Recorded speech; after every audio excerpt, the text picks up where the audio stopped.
এবার পৃথিবীর এক প্রান্ত থেকে অন্য প্রান্তে ধ্বংসলীলা চালাতে সক্ষম এক দানবীয় অস্ত্র সামনে আনল রাশিয়া। পশ্চিমা প্রতিরক্ষা ব্যবস্থাকে বৃদ্ধাঙ্গুলি দেখিয়ে ভ্লাদিমির পুতিন এবার উন্মোচন করছেন বিশ্বের সবথেকে শক্তিশালী পারমাণবিক ক্ষেপণাস্ত্র, যা যুক্তরাষ্ট্রের মতো শক্তিশালী দেশে আঘাতেও সক্ষম। কিন্তু কি সেই ভয়ঙ্কর পারমাণবিক ক্ষেপণাস্ত্র? আরও জানাচ্ছেন সাদিয়া সিদ্দিকা। ইউক্রেন যুদ্ধের আবহে বিশ্বজুড়ে যখন নতুন করে স্নায়ুযুদ্ধের আতঙ্ক দানা বাঁধছে, ঠিক তখনই পারমাণবিক শক্তির এক নতুন অধ্যায় উন্মোচন করলেন রুশ প্রেসিডেন্ট ভ্লাদিমির পুতিন। কয়েক বছরের কারিগরি জটিলতা আর দীর্ঘ প্রতীক্ষার অবসান ঘটিয়ে চলতি বছরের শেষ নাগাদ রাশিয়ার কৌশলগত অস্ত্রাগারে যুক্ত হতে যাচ্ছে বিশ্বের সবচেয়ে শক্তিশালী আন্তঃমহাদেশীয় ব্যালিস্টিক ক্ষেপণাস্ত্র RS-28 সারমাত। উন্নত মানের কাঁচামাল আরআইএল অ্যাঙ্গেল এন্ড চ্যানেল। এখন কাঠের দিন শেষ, আরআইএল এর বাংলাদেশ।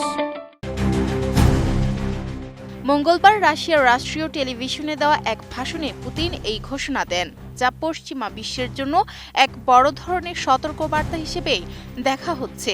রাশিয়ার নিজস্ব প্রযুক্তিতে তৈরি এই ক্ষেপণাস্ত্রকে প্রেসিডেন্ট পুতিন বিশ্বের সবচেয়ে শক্তিশালী অস্ত্র হিসেবে অভিহিত করেছেন।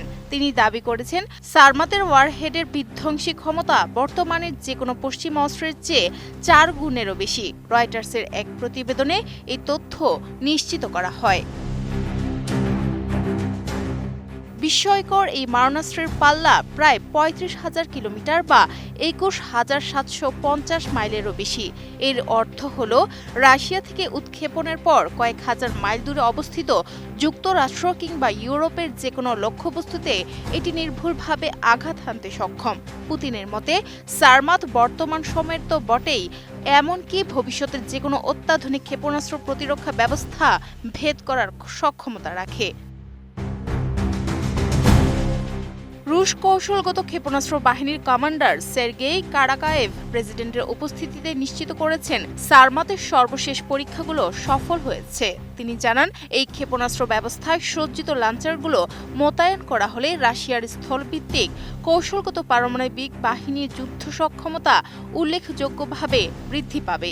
লক্ষ্যবস্তু ধ্বংসের নিশ্চয়তা এবং দীর্ঘমেয়াদী কৌশলগত প্রতিবন্ধকতা তৈরির সমস্যা সমাধানে বড় ভূমিকা রাখতে যাচ্ছে এই ক্ষেপণাস্ত্র। তবে পুতিনের এই অজেয় অস্ত্রের দাবি নিয়ে পশ্চিমা নিরাপত্তা বিশ্লেষকদের মধ্যে যথেষ্ট সংশয় রয়েছে। তাদের মতে, পুতিন প্রায়ই রাশিয়ার নতুন প্রজন্মের অস্ত্রের সক্ষমতা নিয়ে অতিরঞ্জিত তথ্য প্রদান করেন। এই ক্ষেপণাস্ত্রের ইতিহাসও খুব একটা মসৃণ নয়। পশ্চিমা বিশেষজ্ঞরা দাবি করছেন, 2024 সালের সেপ্টেম্বরে এক পরীক্ষার সময় উৎক্ষেপণ স্থলেই সারমাত ক্ষেপণাস্ত্রের ভয়াবহ বিস্ফোরণ ঘটেছিল, যাতে সেখানে বিশাল গর্তের সৃষ্টি হয়। এমনকি এর আগেও একাধিকবার যান্ত্রিক ত্রুটির কারণে পরীক্ষা পিছিয়ে যাওয়ার রেকর্ড রয়েছে। 2022 সালে ইউক্রেন যুদ্ধ শুরু হওয়ার পর থেকে পুতিন বারবার রাশিয়ার পারমাণবিক ভান্ডারের কথা বিশ্বকে স্মরণ করিয়ে দিচ্ছেন। পশ্চিমা দেশগুলো একে ইউক্রেনের পক্ষে সরাসরি যুদ্ধে হস্তক্ষেপ থেকে তাদের বিরত থাকার জন্য এক ধরনের পারমাণবিক হুমকি হিসেবে দেখছে। সব মিলিয়ে সারমাত মোতায়েনের এই সিদ্ধান্ত আন্তর্জাতিক রাজনীতিতে রাশিয়ার আধিপত্য বজায় রাখার এক মরিয়া প্রচেষ্টা হিসেবেই প্রতীয়মান হচ্ছে।